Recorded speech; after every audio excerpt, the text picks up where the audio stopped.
ಏನೋ ನಿಮ್ಮ ಅಜ್ಜಿ ತಾತ ಓಡೋದ್ರ ಹಾಂ ಮತ್ತೆ ನಿಧಾನ ಹೋದ್ರಂತೆ. ಓಡೋದ್ರೆ ಅವ್ರ ಅಜ್ಜಿ ಬಿದ್ದೋಯ್ತಾಳಂತೆ. ಹೌದಾ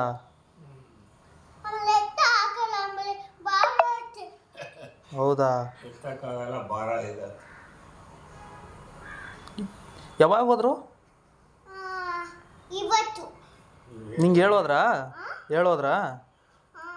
ಏನಂತ? ನಾನು ಪೇಪರ್ ಬೆಳಿಗ್ಗೆ ನಾನು ಅಲ್ಲಿ ಪೇಪರ್ ಓದ್ತಾ ಇದ್ನಲ್ಲ, ಅವಾಗ ಹೋದ್ರಪ್ಪ ಗಂಡ ಹೆಂಡ್ರು. ಬೆಳಿಗ್ಗೆ ಎದ್ದು ಸ್ನಾನ ಮಾಡಿ ಅವ್ರವ್ರ ಬಟ್ಟೆ ಅವ್ರವ್ರ ಏನು ಕೊಟ್ರೆ ನಿಂಗೆ ಗಿಫ್ಟು?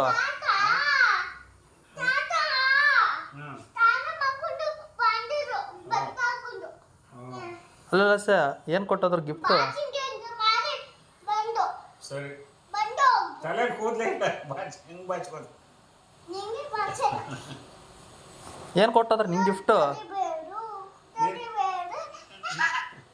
ನಿನ್ಗೇನು ಕೊಟ್ಟರು? ಏನು ತಂದು ಕೊಟ್ರು ನಿಮ್ಮ ತಾತ? ತಿಂಡಿ ಕೊಟ್ರ? ಬಟ್ಟೆ ಕೊಟ್ರ? ಬೇಡ ಬೇಡ ಬಾ, ಎಷ್ಟು ಬರ್ತದೆ ಬಾ, ತರಬೇಡ.